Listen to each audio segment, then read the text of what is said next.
All right, I think we are live. Let's get this up. And there we go. All right. I don't think I could ever get my face to where I want it to be on the presentation. Alas, never mind. Hey everyone, how you doing? Welcome to Module 8. I missed you guys. I haven't made a video in a minute. It just sort of kind of worked out with the hurricane, with not making a video and stuff like that because I had COVID. So if my voice sounds a little off, or like I've smoked like a dozen packs of Camels or something like that, I apologize, but I'm still recovering. It really took a lot out of me. But enough about me. I'm happy to be back, and this week we are going to explore the question, what makes an effective rubric, and how do I design one? And I think we should just go ahead and get started. So, several of the resources that I pull from in our video tutorial this week will come from your readings and resources that you'll be exploring. Also, quick side note, I'm sorry for the video being late. My voice was shot when I was planning on trying to record the video. So it was pretty much incomprehensible the first two takes I had of this. So now I can communicate with you guys. So I apologize for a little bit of delay, but hopefully you took some time and explored the resources already this week.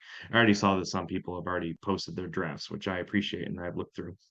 Um, but anyway, so these first two quotes that we see here come from Bert, who's you're going to be reading this week, and the first is this sort of quote is that rubrics provide criterion-based scoring procedures that guide your instruction and help you evaluate students' performance in a more objective way.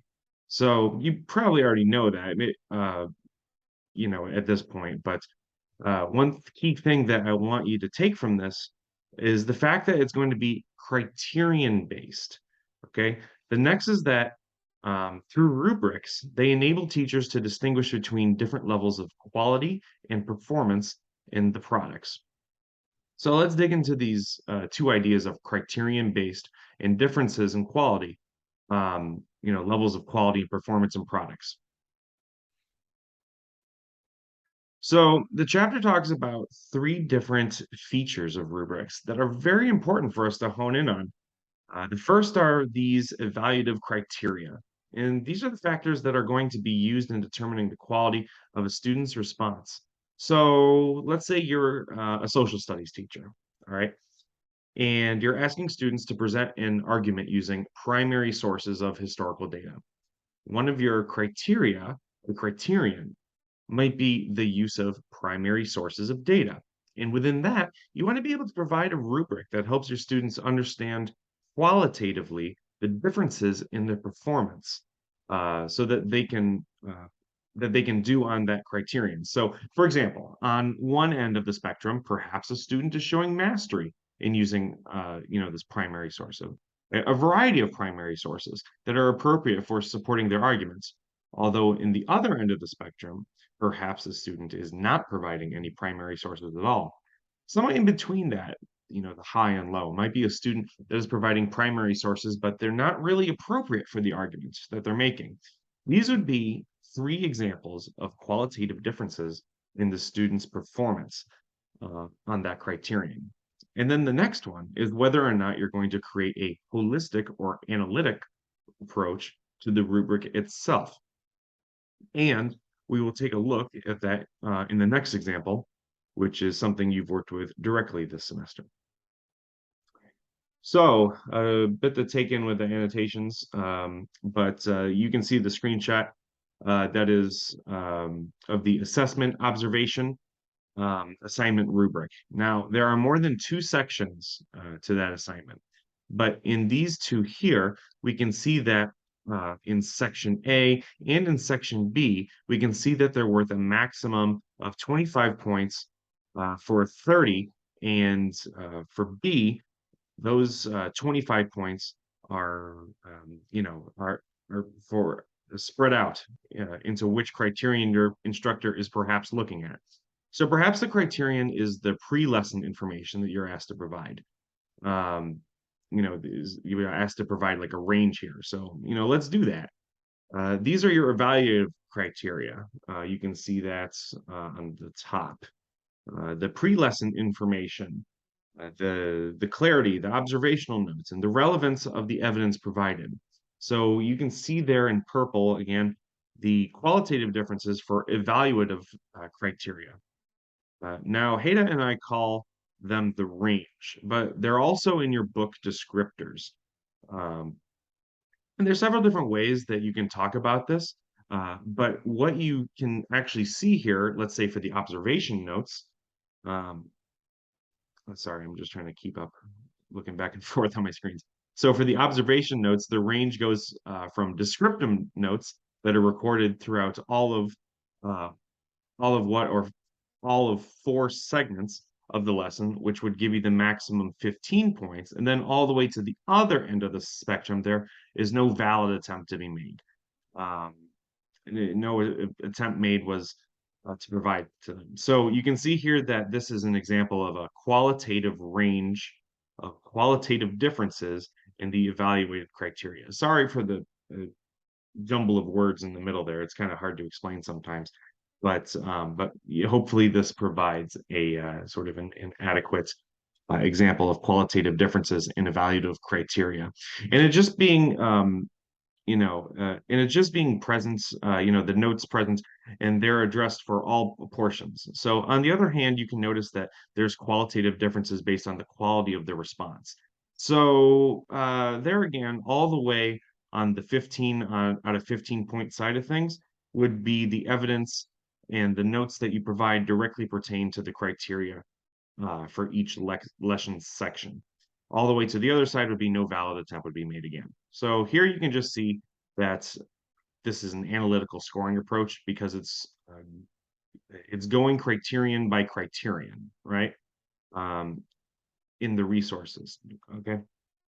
So in the resources that you have this week, the websites and the chapter that you're going to be looking at to notice some examples of criterion-based and analytic and holistic approaches. So, sorry, still got COVID throat. Um, now, another thing that you want to notice about rubrics is that they do support self-regulated and independent learning. All right. Burke says, of this, the students self-assess where they are on a continuum. And then this allows them, with support, to take steps to strengthen their statements, their thesis statements, by adding necessary elements to reach their goals. Now, she was referring to a specific example in your chapter here, but what I want you to see, this is just pulled off the internet. It's a social studies standard, which I actually think is out of Canada. But you can see here it's a 7th grade social studies standard that says students can demonstrate an understanding of the relationship, uh, from math between oral and written patterns, graphs, and linear relations, all the way on the left-hand side. Instead of having mastery on that side, it's just flipped, right? But a student can see that they'll get 1 out of 4 points if they need assistance, even creating a table of values and graphing a linear relation. But if they're not exactly masterful, but quite proficient, which is a level 3, they're able to create a table of values to graph it and describe the patterns found in the graph, versus a 4 out of 4 mastery, which is labeled there, is the students are able to describe a real life situation related to a graph. What I want you to notice from this are a few things. Uh, First of all, the range or the descriptors or the qualitative differences are very clear. So a student can look at this and say, well, if I'm able to assess where I am, I can tell you if I'm approaching proficient or masterful, right? They can figure that out on their own. And then can ask you more pointedly for what they need help with, right? So if let's say they're having a difficulty even creating a table of values, they can let you know that if they can create a table of values and graph, but not describe the patterns that are there. They can tell you that, they can tell you that as well. So This little math example is just sort of one way for you to see how a rubric would help support self-regulated learning in your students. Now, as I mentioned earlier, you will see examples of holistic rubrics. This is one. This is just a screenshot from a website that you're looking at this weekend. Here you can see that you have, instead of focusing on a separate score for each criterion, you would review the entire work and assign one score that summarizes the overall quality of it. So, an excellent researcher in the example that's on the webpage is someone who included 10 to 12 sources in their paper, has no apparent historical inaccuracies, and can pretty easily tell which sources information was drawn from. And the information that's included is all relevant. Um, Speaking of including information from relevant sources, I had a few questions this week regarding the what do you call it, the assessment assignments regarding the Section D portion. If you received points off for that, it was because you didn't tie your course materials into what do you call it? Course materials into your assessment observation assignment. So citing your references and showing that you have interacted with the course material was an outline part of the assignment. And if you didn't do that, then you were marked off for that. So hopefully that clarifies things. It clarifies some grades that what do you call it, that people ask me about. But if you have further questions, of course, you can always meet up with Heda or myself, and we can talk about it and figure it out together. So anyway, where was I? The 10 to 12 sources, the excellent researcher. They have no historical inaccuracies. They can easily tell which sources of information was drawn from, and the information that's included is all relevant. Versus someone who's a poor researcher, included far less sources, 1 to 4. Their historical details were inaccurate, which is bad. There's no, explication or identification of where each source came from, and the bibliography contains little information. So, believe it or not, you look at this, and you can hopefully see that if you wanted to, you could switch out a criterion-based or analytical rubric for a more holistic one, and vice versa, right? So, for example, a criterion-based version of this might have a criterion of how many sources are used. Um, Next one might be the historical information accuracy. The next one uh, might be differentiating between those sources to support the arguments, and then bibliography. So the cool thing about all this is it's really your choice, how you want to do this. That's sort of the beauty of it, whether you feel more comfortable creating a holistic one or not. So the last thing I want to um, point out to you before we move on to your self-regulated learning this week is that your uh, the features of your rubric and the benefits of them that are there. So first and foremost, they should be based on your standards. Okay, we try to unpack some of those standards. You really, at this point, should understand what they are asking of students to be able to know and do the same thing that you're asked to unpack. Um, so, uh, those standards to say what I am expecting students to know and to do, and how will I be assessing them on that. Once you have a good idea of that, then you can start to break down different levels of proficiency. This is the next step that we're getting to, which leads to the next one. It's important to identify those levels of proficiency very clearly, because not only does it help you as the teacher when you are grading where someone is, but also if you're sharing that rubric with your students ahead of time, like we shared our rubrics with you, um, which I strongly recommend that you do, they know what they have to do to get the highest grade possible and why they would get a low grade, and everything in between. It does provide pointed feedback because, if a student gets like a 2 out of 4, then they can see what they didn't include or where they were inaccurate. It rewards competence in multiple areas.